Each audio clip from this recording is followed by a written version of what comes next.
Здравейте, мили мои, като за края на годината най-хубавото е за най-накрая. Затова аз отново се завръщам, публикувам видео и то не какво видео, а именно видео гайд как да glow upнем за 2026 година, как да се чувстваме по-спокойни, по-уравновесени, защото от много време си казваме 2024 е моята година, 2025 е моята година, някои хора го правят с 10 години назад и мисля, че вече 2026 година е време да бъде нашата година. Така, взела съм тефтера и кафето, така че работата е много сериозна. Първият съвет, който ви давам е относно начина, по който изглеждате и начина, по който хората ви виждат. Това е най-бейсик нещото, което може да се промени много повече, отколкото да промените нещо в себе си и навиците си. Като, например, да започнете да се грижите за тялото си, това може да е фитнес. Не казвам да тръгнете да си правите гати диетата или пък да си кажете, нали, от нова година ще ям здравословно и до края на януари тотал ще тай. Например, аз си поставям за цел да ям много повече зеленчуци и плодове, защото някакси ми обягват. Много повече ям месо, отколкото зеленчуци или плодове, което това мисля да си го спася, защото е хубаво да си набавяме и тези неща. Нещо, което ще го започна и така постепенно да го превърна в навик, толкова, че да не ми прави впечатление дали го правя. Нещо, за което не се изисква кой знае каква мотивация да правиш или да не правиш. Добро за тялото ви не означава да се блъскате само във фитнеса. Това означава все пак да има някакво движение. Ако навика ви е да седите и да си гледате в телефона по цял ден, като мен, и аз това ще го правя, то, например, отделете някакво определено време, да кажем, разполагате с 4 часа. Отделете 1 час, в най-лошия случай 2, обаче това е в самото начало, нали, няма да се разглезваме после, в което ще се отдадете на този мързел, обаче следващите 2 часа направете нещо друго. Ако ще да станете да идете на кафе, ако ще да изчистите във вас, ако ще да четете или да направите нещо друго, пак е някакво начало, отколкото 4 часа да седите и да си гледате телефон. Тези видеа, които гледаме, нали, как да сме мотивирани, какво да правим там, хората показват най-добрата версия на себе си, това няма как да го отречем. Но често така ни заблуждават, че е добре изключително много сили да впрегнем в началото, за да може после да си почиваме. Обаче много зависи от човека, много зависи и в какво този човек се впряга. За мен наистина, за да продължи едно нещо, трябва бавно и постепенно, за да може то да се превърне в навик. Иначе по такъв начин е временно хоби. Не се опитвайте да изглеждате като някой. Това аз съм го минавала, това аз съм се побърквала. Ти си ти, колкото и да искаш да приличаш на Галена, да кажем. Галена е жена на не знам си колко години. Има различна структура на лицето, даже и ботокс да има, даже и филър, абсолютно всичко. Това пак е по нейното лице. Това го правих изключително много време. Не знам си колко фондютена, не знам си колко козметични и други глупости съм си купувала, само защото някой си е казал, че го бива, а на мен ми е отвратително на кожата, на мен ми се рони или пък ми става още по-мазна кожата, защото моята кожа си е мазна. Следователно на мен ми трябва фондютен, който има матиращ ефект. И онова, което просто направих, отивам в Douglas, казвам на женичката там, искаме ли си какво, имам мазна кожа, бла-бла, и тя ми препоръчва. Тества го, всичко е точно и аз съм доволна. Дали лека паузичка. Този фондютен в момента е добре, нямам пудра, нямам нищо, така че за мазна кожа си е екстра. Ама както де, това не е идеята, искам просто да ви кажа, че вие трябва да си намерите вашите продукти. Не е нужно да давате безумни пари за нещо, което няма да сработи толкова добре на вас, колкото е сработило на човека, на когото сте го видели. Намерете продуктите, дрехите, прическата, грима, каквото и да било, които ви подхождат на вас. Най-кулминационното нещо от това видео е точка 2. Какво беше точка 2? Тефтера ми е много надалеч, не мога да го видя. Слушайте ме много внимателно. Махнете се от токсични хора. Токсични хора означава абсолютно целия свят, ако ще и родителите ви, ако ще работата ви, каквото и да е. отпушете си ушите, защото може би повече тинейджери ще го гледат това. Махнете се от тази компания, майко! Тази компания е пълна с хора, които биха ти откликнали винаги, когато стане въпрос за парти, обаче когато буквално ти трябват, никой няма на среща. Не, тази компания те изпива, тази компания върти интриги. Внимавайте с момчетата от тази компания. Замислете се, ако се случи нещо, какво ще стане с тази компания? Да кажем, останали сте само ти и Мария. Ако Мария тръгне да ти говори против Елена, това означава, че тя е толкова долна, че не може да реши, ако наистина има проблем с Елена, да си реши проблема с нея. И второ, че когато теб те няма, тя говори на Елена за теб. Това ви го гарантирам за всеки един човек на тази земя. Ако някой тръгне да говори на вас, за някого, бъдете сигурни, че когато вас ви няма, той също говори за вас. Може да си мислите, че тази компания е живота ви, че няма да има на кого да звъннете, няма с кого да пиете едно кафе, ако се махнете оттам. На кого му пука? Мислите, че е по-добре да пиете кафе с група лицемери, отколкото буквално да ги зарежете и да си гледате живота, защото днес сте на 16, утре сте на 26, с нови хора. Тези хора ви влияят много повече, отколкото си мислите, че ви влияят. Без значение дали от негативна страна или от положителна страна, хората имат значение. Вашето себеуважение и любовта към вас самите трябва да са много по-големи, толкова, че изобщо да не ви интересува дали ще останете с един, двама или с никакви приятели оттам. Ама спомени, всичко беше много хубаво. Добре, 2026-та сме, преживейте ги тези спомени от 2024-та или не знам си коя година, в която всички сте били сплотени и сте ходили по партита и сте имали толкова много забавни моменти, имате изключително много клипчета и прочие. Искам да ви кажа, че това не струва нищо, що така са се развили нещата и тези хора явно са били такива от самото начало. Обаче хората порастваме и в случая на твоето израстване вие трябва да имате приятели, хора, които са там, а не хора, които правят интриги, хора, които разправят кой с кого е спал, хора, които искат да ви навредят, хора, които ви завиждат тайно и хора, които са там само за парти. Другото, което е работната среда. Майко!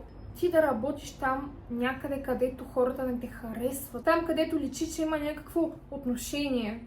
Там, където няма никакъв професионализъм, толкова, че физически тръгва да ви се отразява това нещо. Вие с нежелание ходите само и само, нали, заради заплатата. Пък и тупа каква заплата. Знаете ли колко много работа има? Изключително много.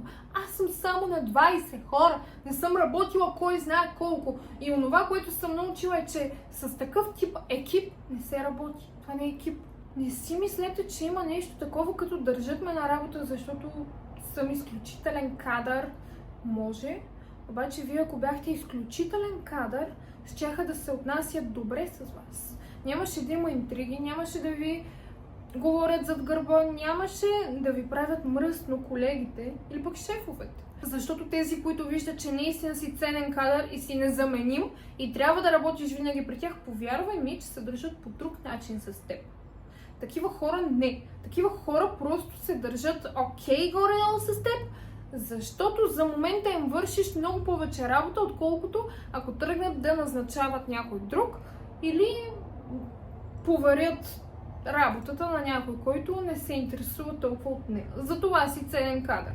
И докато ти търпиш, докато ти мълчиш, не правиш никакви проблеми, няма как да очакваш те да те изгонят, защото им вършиш работата, получаваш там пари някакви, колкото да не напуснеш, колкото да ги слушаш. И това е абсолютно, никой не се интересува дали на теб ти е окей, какво се случва, какво не се случва, отношения, колеги, не. Когато живота ви не зависи от тази работа, когато нямате толкова отговорности, когато нямате дете, нямате нещо, за което наистина сериозно да ви трябва тази работа и няма никъде другаде работа, защо ние сме на 20 години и се мъчим да се борим с някакви хора на по 40, които не знаят как да се държат и от завист, и от злоба, и от не знам си какво, тръгват да правят някакви ненормални неща за тяхната възраст. И ние се мъчим да обясним на хора, които са шефове, които уж трябва да ръководят и какво наистина се случва в екипа и как трябва той или тя, зависи от шефа, да си отвори очите. Защо? Ти имаш цял екип. Ти ръководиш. Аз ли ти казвам какво да правиш и как да се отнасяш с хората, които са твои служители? Не. Или другото, не съм, прохождаща, имам някаква кариера, имам опит или съм семейна и пак отново трябва да търпя простотиите на някой си. Работа има изключително много. Не си мислете, че няма да ви оценят някъде другаде, някъде където наистина си заслужава да бъдете и парите ще са други. Защото годините си минават и нито за вас, нито за хората около вас е здравословно вие да се чувствате толкова потиснати, изтъпкани, измачкани, и издъвкани, и изплюти на работа. Работа, която се предполага, че трябва да ти заема период от време, а не здравето. Стигнахме и до моите любими. Приятелска и любовна връзка. Махнете ги тези работи. Махнете хора, които ви карат да се чувствате недостатъчни или пък някакви приятелки, които се опитваш да ги навиеш, да излезете, да си поговорите, защото имаш нужда и те са някакви като да, ще се чуем и никога не се чувате. Или пък даже не ти симват, игнорирате така и ги виждаш как си качват сторита. Пък примерно мен не му синя за 2 минути и ме синва чак след 4-5 часа и ми казва, о, извинявай, не си гледах телефона, ами аз днеска няма да излизам, а днеска ми е много тъпо, не ми се излиза, еди си какво. И отново да гледам как тя е навън. Не, мерси. Нямам желанието за такива хора, енергията ми е много повече от тези хора. На мен такива хора не ми трябват, защото същите тези хора говорят за теб. Ти си бил там за тях 1 милион пъти, те нада. За мен хора, които толкова ми казват колко ме харесват, толкова, Хриси, Хриси, онова. И да нямат едно елементарно отношение, те не ме харесват. Те даже не съм им приятна. Просто им трябвам до някакво време. Ма какво толкова, че са те вързали, не е голяма работа да вържат гаджетата си, бе. Да вържат токсичните си гаджета, за които са ми ревали 1 милион пъти и съм се опитвала аз да ги успокоя. За жалост, правила съм го да вържа един път една моя приятелка. Заради мъж. Никога повече. И добре да ме вържат. Окей, карма, връща ми се, виждам какво е. Обаче, те не се извиняват. Те даже нямат никакво отношение след това. Да ми кажат, извинявай, че така се случи, просто, много го обичам, знам какво ми говори, бла-бла-бла, човешко е. Обаче, ще се видим еди си кога и наистина да си го спазят. Това го няма. Никое приятелство, работа, връзка и какво ли не струва повече от вашето спокойствие. Ако тези хора изключително много ви напрягат, ако вие самите не се харесвате какъв човек ставате, когато сте около тях, те не са вашите хора. Но има го и другото. Вие, да кажем, сте били много сплотени. Нямало е къвги, нямало е нищо, никакви скандали. Обаче в момента, в който те ви виждат, че ставате малко по-добри, без значение дали е в нещо или някакси нещата ви се получават, или просто вие се чувствате по-красиви, по-спокойни и това ви личи, те изчезват. На тях толкова много им личи злобата, че просто няма как да го скрият. Те даже да ви се усмихват, вие моментално усещате, че нещо не е както трябва. И енергията и чувството не лъжат.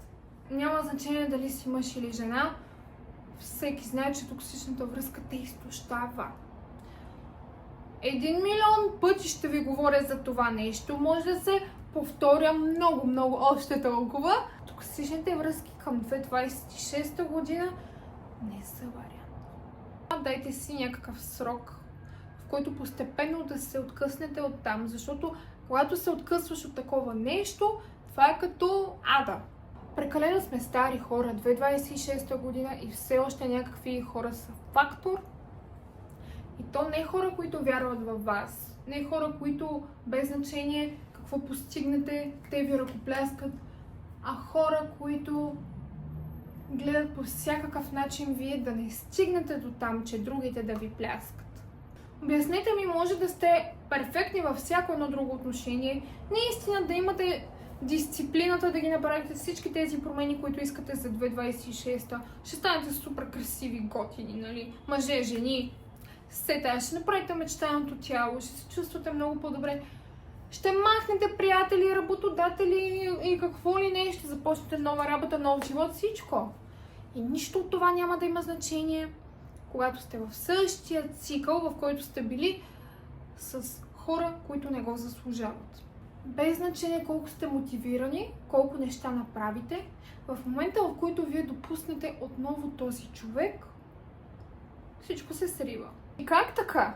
Не, той или тя, тези хора не са вярвали във вас 2023, 4, 5 или без значение коя година е, няма да вярват във вас и 2026. Хора, които са ви се подигравали в лицето за начина, по който разсъждавате, за вижданията ви, за вас самите, карали са ви да се чувствате изключително зле, да се мразите, да си казвате: Боже, защо не изглеждам по еди си кой начин, тя или той не ме харесва. Безсънните нощи, които са ви докарали, паниката, която сте изпитвали винаги, когато сгафите, да се чудите дали той или тя ще избухне, да не кажете нещо, да не го преувеличи, па не знам си какво, за да не стане един грандиозен скандал, от който вие отново ревете. Не знам. Колкото и да ви казват, не е вярно. Аз искам да си на върха. Не. Ако те искаха да ви виждат, защо всяко нещо, което сте опитвали да им кажете, ако ще почвам фитнес или правя нещо друго, искам да постигна еди си какво, защо ви се подиграват? Защо тръгват с едно такова недоверие, вместо да ти кажат: браво, вярвам в теб, давай, ти ще се справиш. Защо когато ви видят щастливи, някак си бързат да променят това? Може наистина да искат нещо да постигнете, обаче да не е повече от тях. Защото ако е повече от тях, няма как те да ви се налагат. Защото се предполага, че вие трябва да имате много повече акъл. Не ме интересува колко епична е била любовта ви, как няма друга като нея или няма друг като него. Да, няма. Няма никой адекватен човек, който те обича, да те съсипва. Човек, който ви обича, толкова ще си даде сметка какво говори и какво прави, за да не ви изгуби. Няма да си мисли, че вие сте му в кърпа вързани и каквото и да каже, всичко е топ. Може да не ви хареса това, което ще ви кажа. Когато имате един такъв човек до себе си, вие се чувствате много слаби, на вас физически, казвам ви, не ви е добре. Освен психически, колкото и да държите тук, някакси тялото ви само тръгва да се предава. И когато тялото ви тръгва да се предава, или пък ума ви е точно някъде другаде, в спора, в това как не искате да загубите него или нея, не можете да направите абсолютно нищо. Може наистина да ви обичат, обаче не е достатъчно. Любовта не е достатъчна. Достатъчната любов означава ти да се радваш за твоя човек, ти да си до него, ти да го тласкаш, когато той не може, ти тогава някакси да го хванеш буквално или преносно и в двата случая и да го издигнеш. Не от върха да те сваля надолу, не ти тайно да се радваш, че той е долу, или махаш тези хора, за да станеш човека, който искаш да бъдеш, или си седиш на същото място и се примиряваш и губиш потенциала си, който си имал, само за да живееш чужд живот. Защото живота, който те очаква с такъв тип хора, не е твой живот.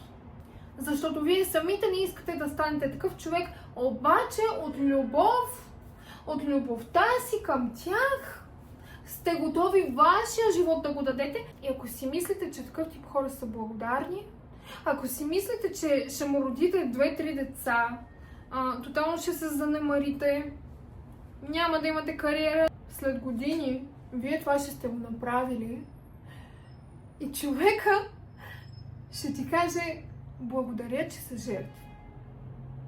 Благодаря, че аз съм такъв човек заради теб. Благодаря, че изгасна ти, защото аз толкова много ти завиждам, въпреки че още обичам, че искам цялата тази светлина, която имаш, ти да насочиш към мен и ти да изгаснеш напълно. Онова, което ще получите на среща за жертвата е: аз не съм те карал. Аз не съм те карал. И ще бъдат прави. Защото избора е ваш. Какво ще правите, с кого ще правите и така нататък. Вие да имате правото на избор за мечтания от вас живот и за човек, който се подиграва на мечтите ви, и вие да изберете човека, който се подиграва на мечтите ви. Този човек няма да ви заобича повече. Това означава, че за вас това е вашия максимум. Вие самите не смятате за себе си, че може да направите много повече и че може да намерите човек, който прави много повече, отколкото този, с когото сте.